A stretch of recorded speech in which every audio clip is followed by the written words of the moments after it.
하나님 아버지, 오늘도 우리로 하여금 하루의 첫 시간을 주님의 귀한 전에서 보낼 수 있도록 여전히 건강케 하시고 열심히 있게 하시고 깨어있게 하시고 경건의 습관을 따라 살아갈 수 있도록 은혜를 주심을 참으로 감사를 돌립니다.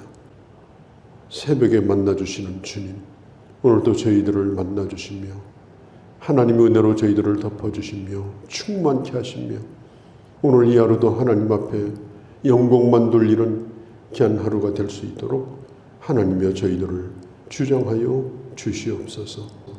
어려울 때일수록 모이기를 힘쓰게 하시고 먼저 직분을 받은 자들이 아버지 믿음의 본을 보이게 하시고 교제의 본을 보이게 하시고 은혜 베풀어 주시기를 간절히 빌고 원하옵나이다. 이 아침도 하나님의 귀한 말씀을 듣습니다.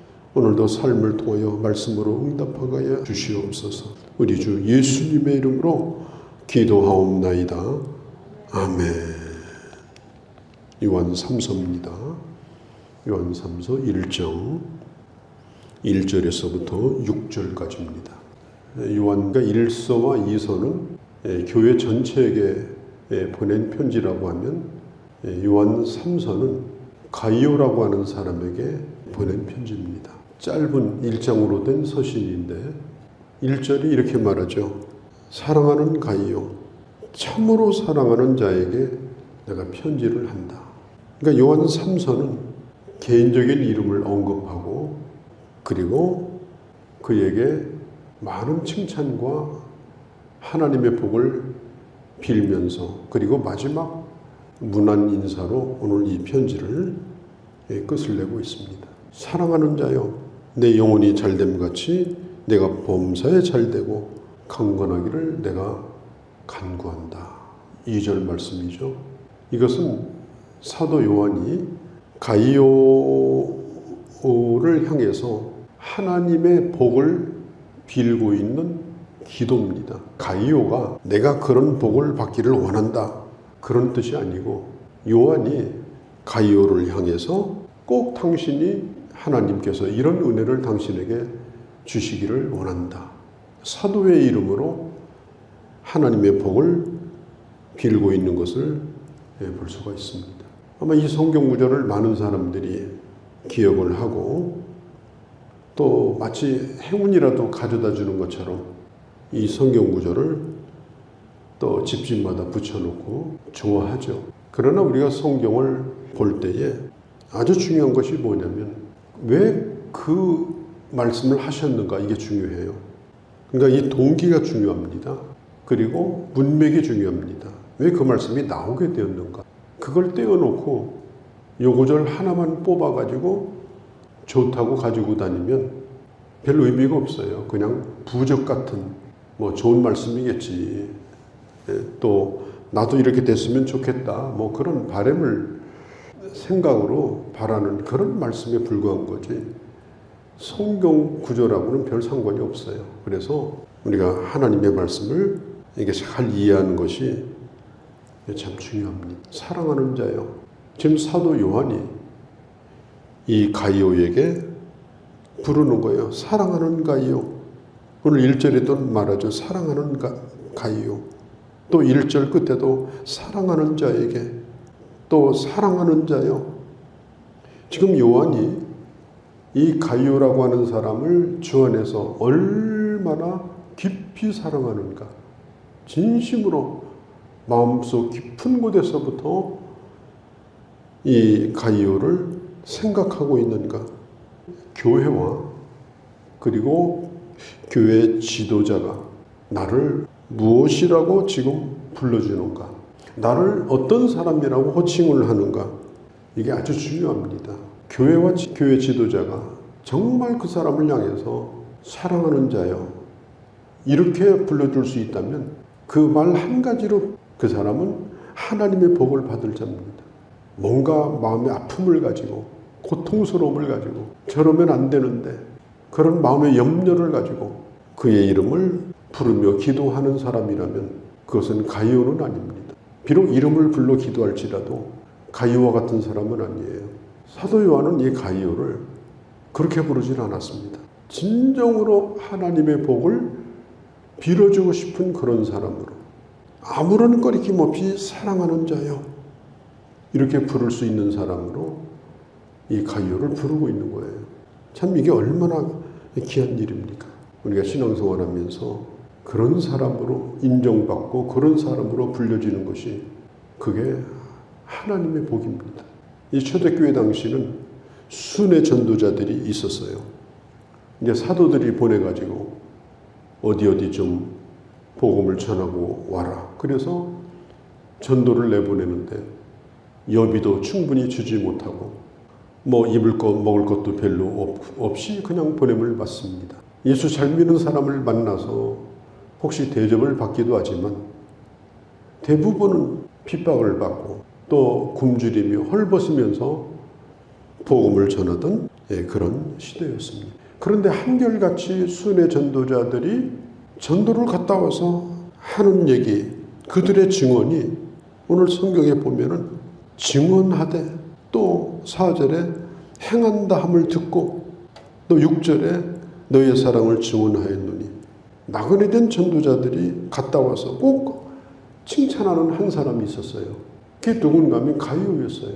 참 그 사람의 은혜를 많이 입었다. 그 사람이 나를 많이 도와주었다. 그 사람은 가슴 속에 진리가 있을 뿐 아니라 3절에 4절에 진리 안에서 행하는 사람이었다.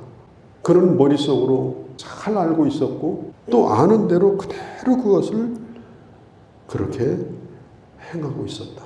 이것에 대하여 사람들이 교회와 그리고 사도들에게 이걸 갖다 와서 선교, 이 보고를 하는 것입니다. 6절에 보면 교회 앞에서 너의 사랑을 증언하였다. 교회에서 인정받는 것이 참 중요해요. 어떤 사람에게 인정받는 것이 아니고, 교회 몇 사람에게 인정받는 것이 아니고, 교회 모든 성도들에게 그렇게 인정받는 것이 정말 쉽지 않아요. 어떤 사람에게는 무지무지하게 인정을 받는데 어떤 사람에게는 대단히 고통스러운 그런 사람이 돼서는 안 됩니다. 모든 사람에게 이구동성으로 정말 그 사람은 내가 사랑하는 사람이다. 그 사람은 머리로 알고 있을 뿐 아니라 그 사람은 행하는 사람이다. 순회 전도자들이 이 복음을 전하는데 그들의 필요한 것을 은밀하게 도와줬다는 거예요. 먹을 것도 공급받고 입을 것도 공급받고 그렇게 도움을 받았다라고 하는 것입니다. 전도자들이 대가를 요구한 것이 아닙니다. 배고프다고 말한 적이 없었습니다.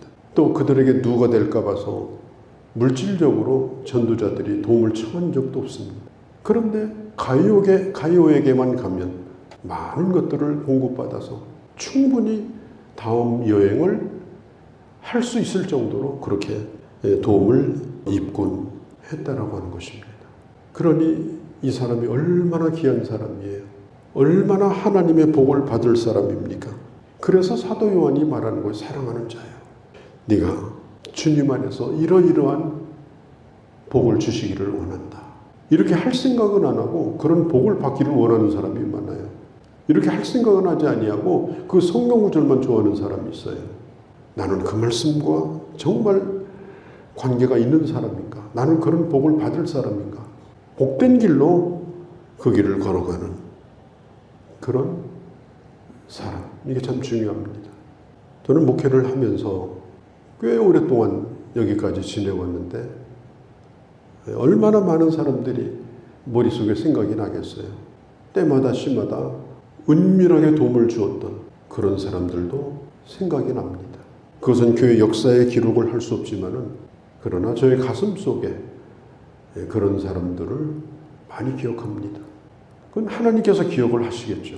그리고 하나님 앞에 엎드릴 때에 가이오를 부르듯이 그의 이름을 충분히 불러도 부족함이 없는 그런 사람들이 있습니다.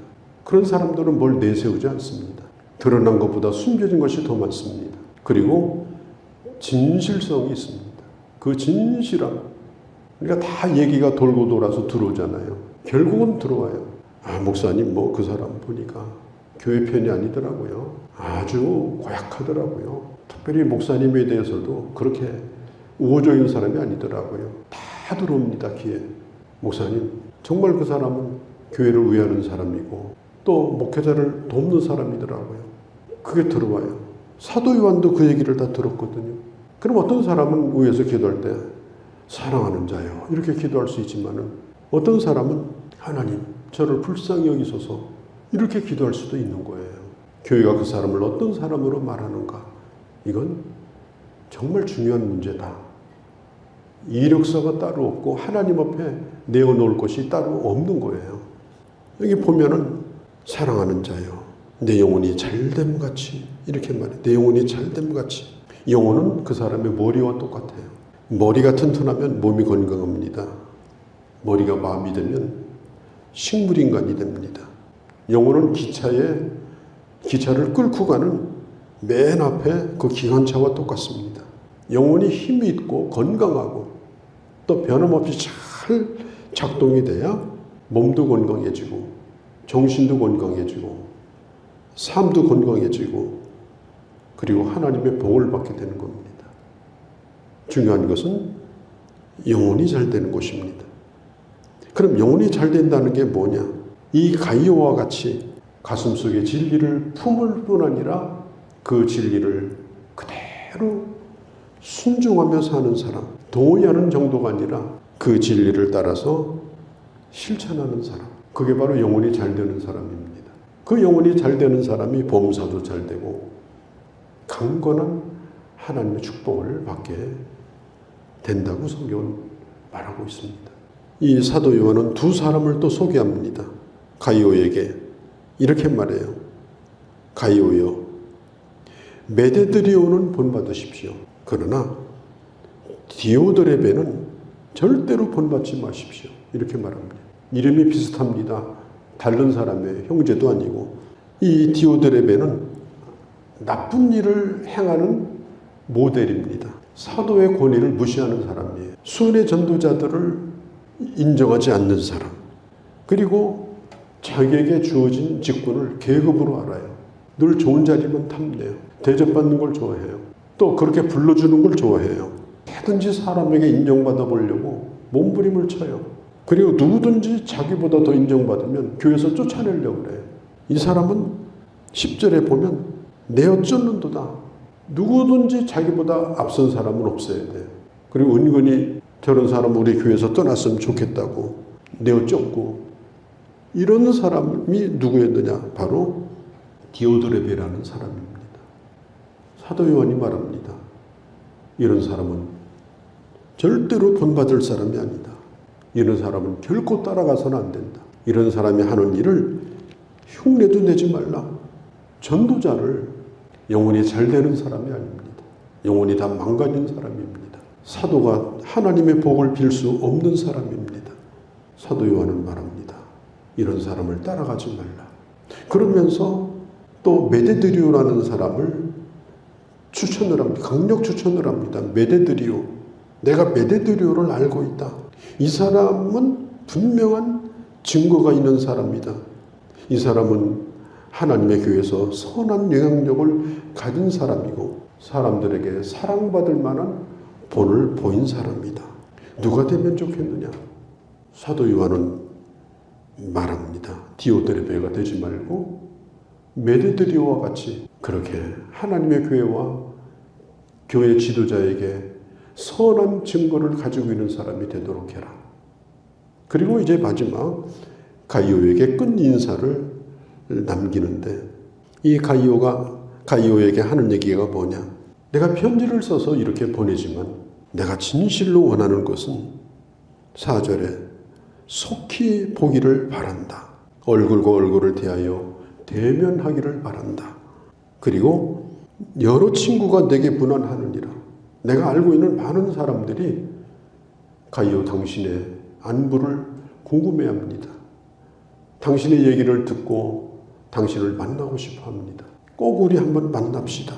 참 이렇게 만나고 싶은 사람, 꼭 만나서 얼굴 한번 보고 싶은 사람, 직접 보고 하나님의 복을 빌고 싶은 사람, 그게 바로 가이오였고 그리고 대면하여 너에게 말하리라.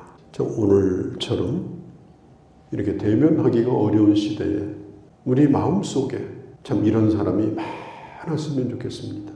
그냥 떨어져 살아도 그냥 보고 싶은 사람도 없고 관심 있는 사람도 없고 또 누가 내게 무난해주면 좋고 나는 그런 생각도 별로 없고 이렇게 산다면 안 되잖아요. 오늘 이 사도 요한처럼 속히 보기를 바라노니 속히 보았으면 좋겠다. 그리고 꼭 대면하여 얼굴을 보았으면 좋겠다. 그리고 함께 예배드렸으면 좋겠다. 함께 주일을 했으면 좋겠다.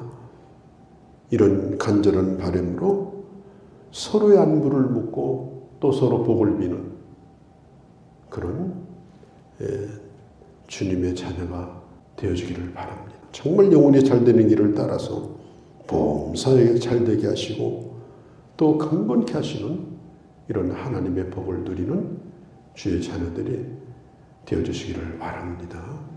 거룩하신 우리 아버지, 우리는 영혼이 잘 되는 길에서 벗어나서 내 영혼을 망가뜨리고 교회와 교회 지도자들을 어렵게 만드는 그런 어리석음을 범할 때도 저희들 있습니다. 아버지, 저희가 앞으로 정말 영혼이 잘 되는 사람이 되어서 온몸도 건강하고 삶도 형통하고 하나님 앞에 큰 증거를 가진 그런 존귀한 보배와 같은 주의 자녀로 살기를 원합니다. 이런 길을 걸어가게 하시고 또한 이런 은혜를 저희들에게 내려 주시옵소서. 우리 주 예수님의 이름으로 기도하옵나이다. 아멘.